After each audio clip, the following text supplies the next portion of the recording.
സ്വർണ്ണവില വീണ്ടും ഉയർന്നു. ഇന്ന് മാത്രം പവന് കൂടിയത് 1560 രൂപയാണ്. രാവിലെ പവന് 760 രൂപയാണ് കൂടിയത്.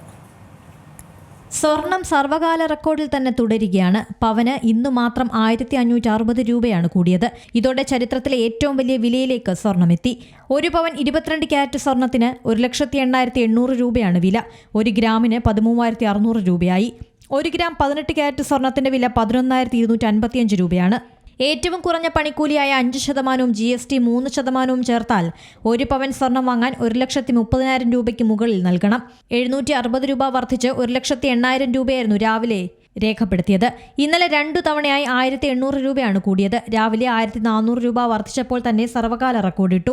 14 രേഖപ്പെടുത്തിയ 1,05,600 എന്ന റെക്കോർഡാണ് ഇന്നലെ തിരുത്തിയത്. ഈ മാസം മാത്രം 10,000 രൂപയ്ക്ക് അടുത്താണ് ഒരു പവൻ സ്വർണത്തിന് വില വർദ്ധിച്ചത്. ജനുവരി 1-ന് സ്വർണ്ണവില കുറഞ്ഞ നിരക്കിലെത്തിയിരുന്നു. കഴിഞ്ഞ മാസമാണ് സ്വർണ്ണവില ആദ്യമായി 1,00,000 കടന്നത്. അന്താരാഷ്ട്ര വിപണിയിലെ മാറ്റങ്ങൾ കേരളത്തിലെ സ്വർണ്ണവിലയെ സ്വാധീനിക്കുന്നുണ്ട്. Business desk Zee Malayalam news. ഏറ്റവും പുതിയ വാർത്തകളും വിശേഷങ്ങളും വിരൽ തുമ്പിലറിയാൻ സീ മലയാളം ന്യൂസ് എല്ലാ ഡിജിറ്റൽ പ്ലാറ്റ്ഫോമുകളിലും ലഭ്യം.